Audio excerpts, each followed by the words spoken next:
જંબુસર તાલુકામાં ખાતરની તીવ્ર અછતને કારણે ખેડૂતો ભારે મુશ્કેલીનો સામનો કરી રહ્યા છે. દૂર દૂરના ગામોમાંથી દરરોજ સવારથી લાઇનમાં ઊભા રહેતા હજારો ખેડૂતોને ખાલી હાથે પરત ફરવાનો વારો આવ્યો છે. ખેડૂતોનો ગંભીર આક્ષેપ છે કે સવારથી ટોકન મેળવ્યા પછી પણ થોડી વારમાં જથ્થો પૂર્ણ થઈ ગયો હોવાનું કહી તેમને પાછા મોકલી દેવામાં આવે છે.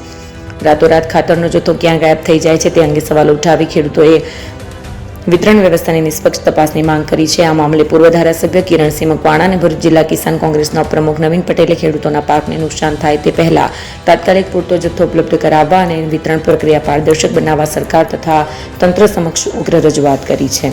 બળવંત રાઠોડ, જંબુસર. હું ઉમરા ગામેથી આવેલો છું અને ખાતર માટે આવેલો છું.